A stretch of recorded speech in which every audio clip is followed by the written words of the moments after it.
दोस्तों, तो कुछ तकनीकी कारण से क्या होता है कि यह गर्मी आज 46 डिग्री टेम्परेचर है यहाँ की, आगरा की। आज 10 जून 2024 है। तो कोई भी कंपनी की आपकी मोबाइल हो तो टू बी हॉट या हॉट लिख करके वो नोटिफिकेशन आकर के मोबाइल काम करना बंद कर देती है, वीडियो शूट नहीं हो पाती है। क्योंकि यहाँ पे तो जो है बहुत गर्मियाँ काफ़ी ज़्यादा ज़्यादा है। लगभग हम लोगों ने अप्रोक्स हैंकी को पानी से भिंगा कर मोबाइल को ठंडे करके वीडियो शूट अप्रोक्स कर रहा हूँ। 50 के डिग्री के अप्रोक्स यहाँ पे हीट है। अप्रोक्स 50 डिग्री के टेम्परेचर के आसपास है। नोटिफिकेशन में मॉर्निंग में 46 डिग्री टेम्परेचर था, अभी 50 के आसपास अराउंड। मोबाइल का कैमरा ऑटोमेटिकली काम करना बंद कर मोबाइल देगा। की कैमरा भी काफ़ी ऑटोमेटिक काम करना बंद कर रहा है। ऐसे स्थितियों में मैं वीडियो को शॉर्ट में ख़त्म करना चाहता हूँ। जय हिंद, जय भारत। और ये बताइए, एक क्वेश्चन था डॉक्टर साहब हाँ, आपसे बताइए। कि ये खूबसूरती के लिए आप क्या कहेंगे? मैं खूबसूरती के लिए कहूँगा कि आगरा, मथुरा जो इसके नियरेस्ट एरिया है, जो इस नियरेस्ट एरिया के जो रिफाइनरी है, जो फैक्ट्रियाँ हैं, जिससे कार्बन डाइऑक्साइड निकलती है और बादलों के बारिशों के रूप में एसिड रेन के रूप में प्रोड्यूस होता है, तो जिसके वजह से आप देखिए डिस्कलरेशन हो गया है। जो मार्बल की जो संगमरमर है, वो मकराने की खान की राजस्थान की उच्च दर्जे की वो संगमरमर से बनाया गया था। तो उसकी जो नेचुरलिटी है, जो उसकी खूबसूरती जी चमक थी, वो धीरे धीरे शाइनिंग ख़त्म हो गई है। तो मैं सरकार से निवेदन करूंगा कि यहाँ पर इलेक्ट्रिक बसें चलाई जाए, जो प्रदूषण वाले तेज़ धुआं देने वाले गाड़ियाँ हैं उनको बंद कर दिया जाए।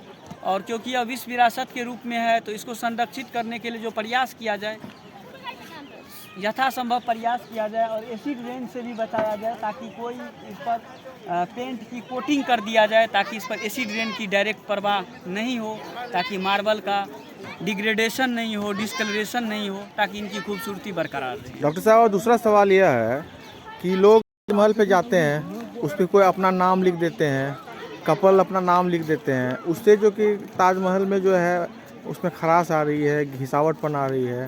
उसके लिए यहाँ के गवर्नमेंट को, उत्तर प्रदेश गवर्नमेंट को जो है बैरिकेटिंग करना चाहिए कि उसमें कोई टच नहीं करे, घिसे नहीं, इससे उसकी खूबसूरती में कमी आ रही है। इस पर क्या कहना चाहेंगे आप? हाँ, मैं सर बताना चाहूँगा कि मैं ताजमहल के चारों ओर मैंने एक्सप्लोर किया नज़दीक से, तो उस पर एक से एक मैं नाम नहीं लेना चाहूँगा।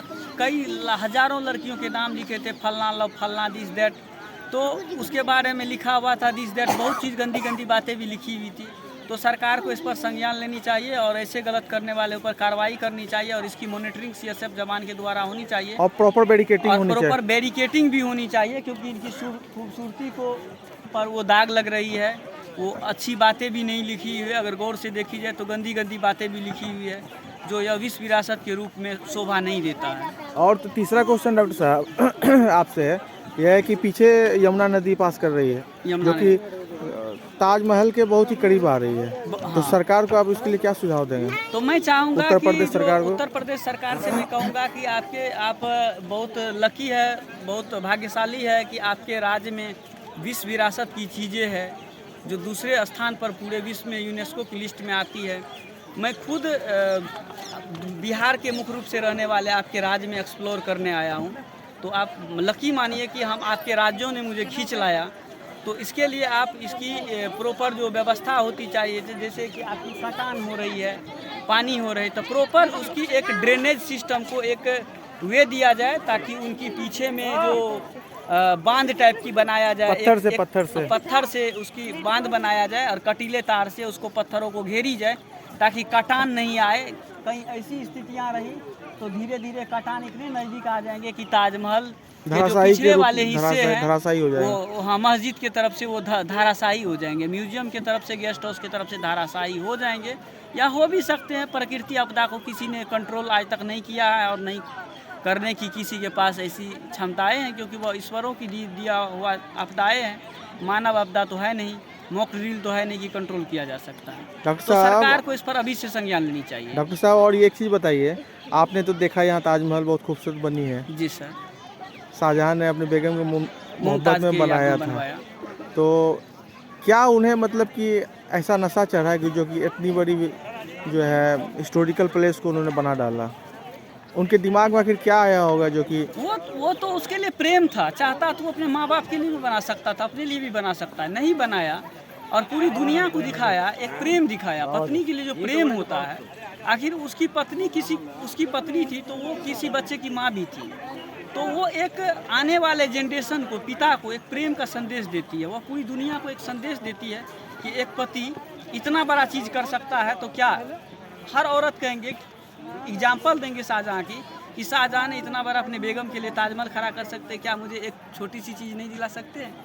तो एक एग्जाम्पल का भी ये सोर्स है और पूरी दुनिया के लिए है। बहुत खुशी होती है कि मैं वैसे जगह पर खड़ा हूँ। आप इस ताजमहल को कितना रेटिंग देंगे? मैक्सिमम 10 है। मैं तो 10 में से मैं समझ जाए तो 10 प्लस इसकी रेटिंग दूंगा। अच्छा। क्योंकि मेरे पास समय नहीं होता है, मैं पैसे से डॉक्टर हूँ, व्यस्त रहता हूँ, और इसकी खूबसूरती ने मुझे खींच लाया। Uttar Pradesh pollution control board से क्या कहेंगे इसके बारे में? Uttar Pradesh pollution control board से मैं कहना चाहूँगा कि इसकी प्रॉपर जो है एसिड रेन जो हो रही है, इस पर कंट्रोल किया जाना चाहिए। और नियरेस्ट एरिया की जो रिफाइनरी है, जो ब्लास्ट फर्नेस वाली इंडस्ट्री है, जिसके अंदर में चारकोल या पेट्रोलियम जैसी चीज़ें की मतलब ये होती है, फर्नेस में यूज किया जाता है, फ्यूल के रूप में यूज किया जाता है। जो अनबर्न कार्बन है, जिसके द्वारा एसिड रेन प्रोडक्शन होता है, पानी के द्वारा बादलों में जब वो धुआं जाती है और बनकर वो है, तो मार्बल एक्सप्लोरेशन हो रही, देख रहे हैं, ये तो गलत है। अगर इसी तरह जंग लगी हुई टाइप से दिखेगी तो अच्छा नहीं लगेगा देखने में। डॉक्टर साहब, और चौथा सवाल हमारा ये है कि ताजमहल के अंदर इंटर करने के लिए 250 रुपये का टिकट देना पड़ता है और नॉर्मल 50 रुपये। Normal 50 rupees. तो इतना क्यों 250 रुपया की वसूली की जा रही है? थोड़ा नॉमिनल करना चाहिए कि जो कि हर कोई आकर के उसको एक्सप्लोर कर सके, देख सके।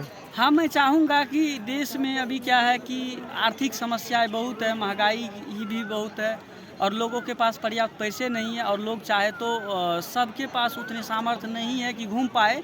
लेकिन एक बात खुशनसीब तो है कि यहाँ पर सारे चीज़ सस्ता है, इंडिया है।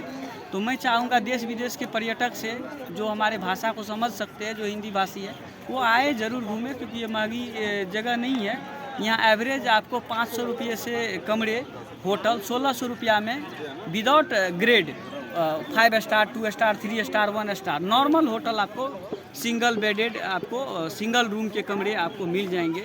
2000 प्लस जाएंगे तो आपको डबल बेड के कमरे मिल जाएंगे, accommodation attach with furniture. Doctor साहब,